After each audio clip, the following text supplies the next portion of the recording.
Hey, I don't know if you've thought about this before,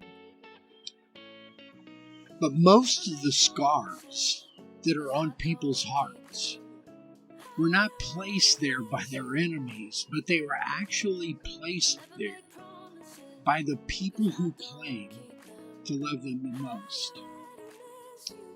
You know, it's important to realize that those scars become even deeper because there's been no resolution. The abuser never accepted responsibility for what they did.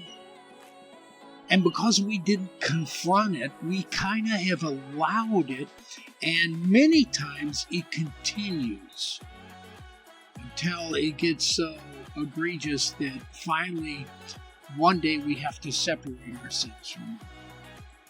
I'm here to tell you, as important as it is to forgive somebody, it's also important that you confront those issues. It's very important that we kind of look at this, understanding that the reaction that they might have might not lead to that on the surface. Because most of the time they'll be mortified that you brought it up.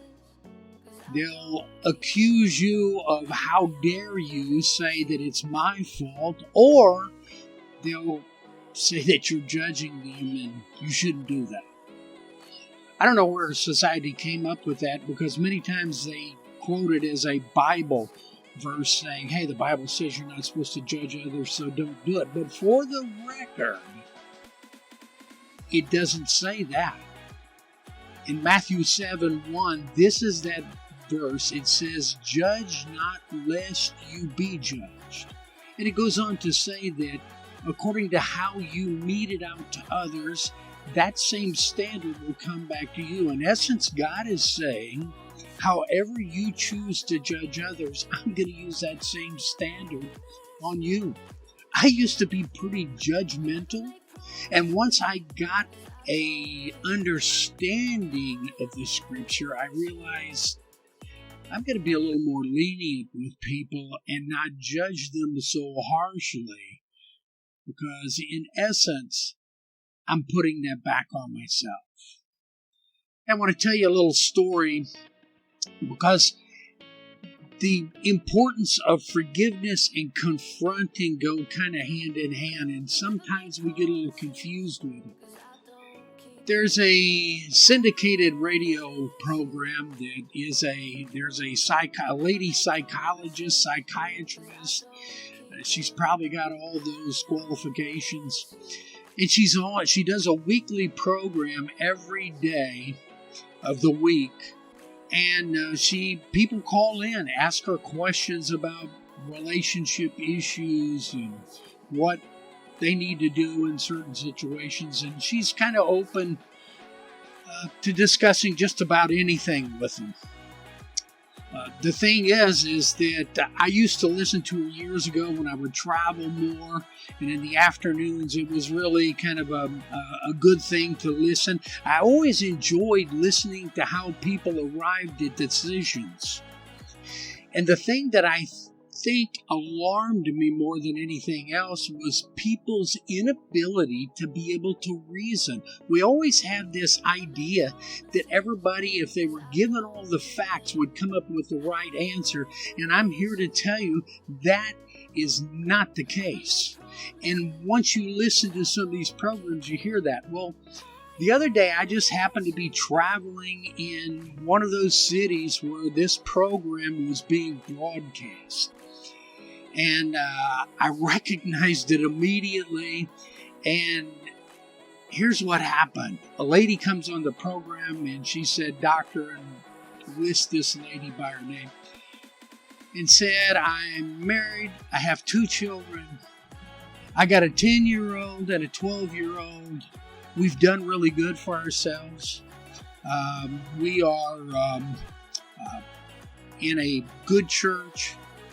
We do everything we can to be a vital force in our community to help out.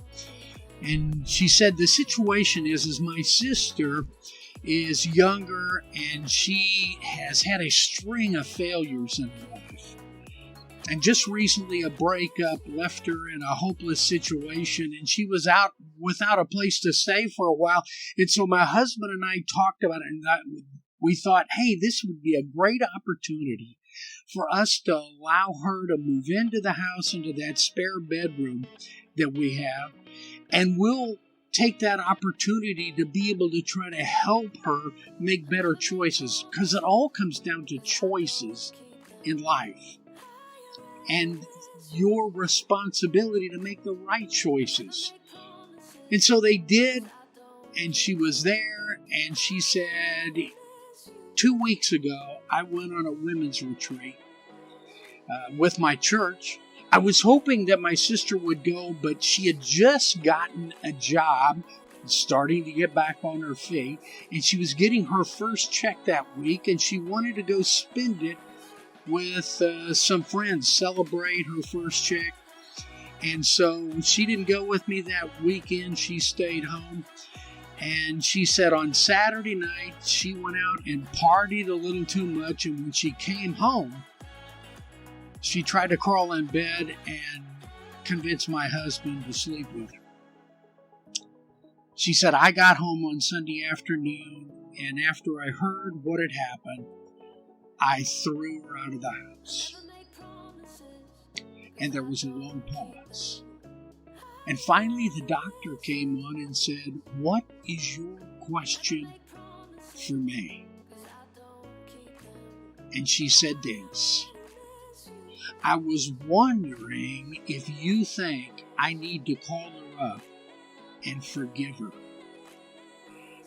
And immediately the doctor said, why, ma'am, God Himself would not do that. Why in the world would you do that?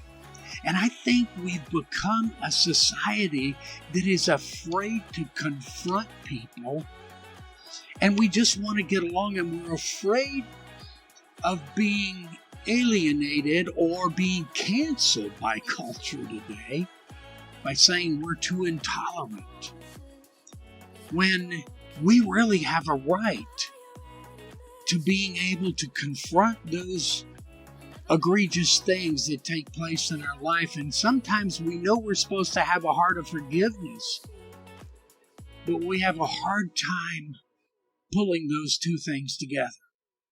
Another important part about that is we as Christians are called to be the salt. And the salt is to guard or preserve or to guard against rottenness. And when issues like this take place in our life, we're called to be the preserving factor, to be light in a dark place. And so many times we forget that, and we don't do the things that we're really called to do. So I want to share with you another little story that I had actually happen to me, but I want you to see through this it's one thing to understand there's a problem, and it's another one after we confront it to have a plan to move forward. Because what are you going to do down the road? What do you do when you engage with somebody that feels this way? Many years ago, I had the opportunity to meet an African American pastor that happened to frequent the same place I did every week. And over the weeks and months, we struck up a relationship, and we both found out we were pastors.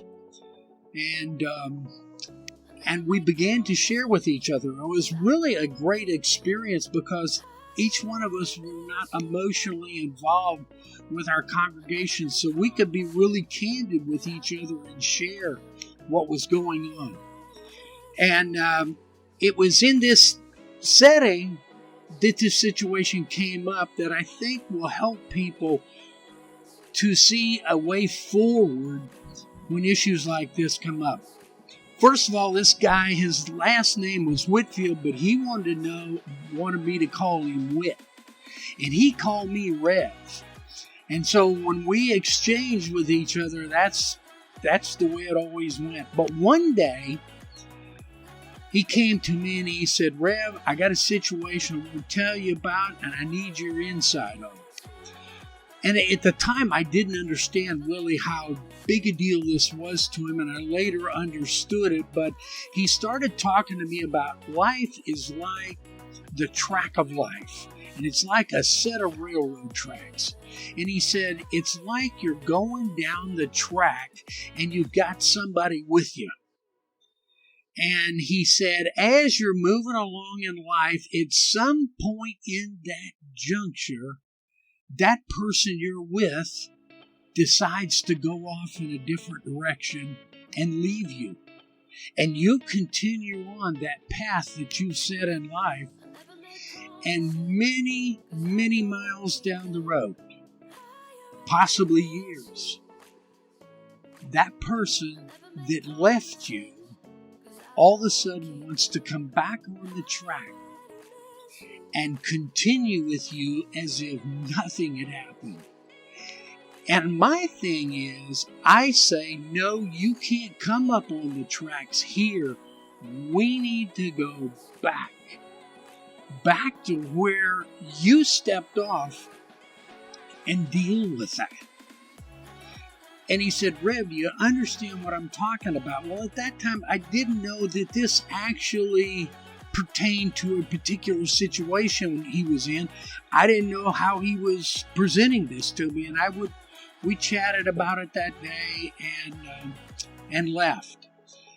It wasn't until a week later that we met up with each other that I realized this was more serious. And as he presented it to me again, I realized this was somebody that he probably started in the ministry or started life with, and that person stepped off and went in an entirely different direction that was really kind of in violation to what he stood for. And I said, well, Whit, there's two things that I think are really important that you need to consider. Number one is, well, before I say that, you need a path forward. But the first thing you need to do is you can't erect a toll bridge or a toll booth. And he goes, well, what do you mean by that? I said, well, here's the thing. I know this had to hurt you greatly, but knowing how it hurt you, tell me this, are there any words that they can say that will remove that hurt? And he thought about it a while, and he goes, no, not really, man. I mean, it hurt me deeply. And I said, well, so there are no words. So when I'm saying don't erect a toll booth, is don't erect something that the price is so high that the person is not going to be able to pay it. You got to try to come up with something. And he goes, well, what do you think? And I go, well, let me tell you this. Appendicitis used to be a deadly problem, and people died from it. Matter of fact, my grandmother died from it. She had a ruptured appendix, and they took her to the chiropractor, and she ended up dying because it was not diagnosed right. But even if they would have diagnosed it today, that's a very easy operation to deal with. And the only reason it is easy to do is because of the anesthesia that they use to bury the pain or to hide the pain. And I said, when if you were to have that operation performed on you today, you would die from the sheer pain of it if they didn't use any anesthesia. And he goes, Rev, what are you trying to tell me? What has that got to do with my situation? I said, well, in Ephesians 14:5, it says this: we speak the truth in love. And the emphasis is on the in love part. Because without love, the truth can't be handled. There was a movie many years ago where Jack Nicholson said, you want the truth? You can't handle the truth. And that's really true in these situations, is that the truth itself is pretty harsh. And the emphasis that we need to use as believers is mixing love with the truth. And without love, the truth will never be able to be handled. So think about it in a pathway that you come up with an option that when you present it, you do it in such a loving way that the other person is not going to react to it negatively. It's an important thing that we need to do. But hey, I might be talking to one of you today. It's actually the abuser. Well, the third week when I I did that on the second week. The third week when I met with him, I said, Whit, have you come up with something? And he goes, yeah, I have. He said, Rev, I don't really need to dig up everything that happened. I don't want to go back and have to remind myself of all those details because it will only make it harder for me to be able to forgive. But he said, if the person that did that would just tell me they're sorry and just say, hey, I'm sorry, I blew it, forgive me, it'd all be over. I'd forgive them. So the question I've got for you today, have you got a relationship that has been destroyed because something you did? Maybe this could all be rectified if you just pick up the phone and call them and tell them, I'm sorry. Maybe God's been preparing them, waiting for you just to say those words. I mean, what's the worst thing could happen? It would just be like it is today. But what if? What if that person that now you've been separated from forgives you? And you could begin to build that relationship again. Hey, the ball's in your court. I hope you'll pick up the ball and run with it today. I hope right now you give them a buzz.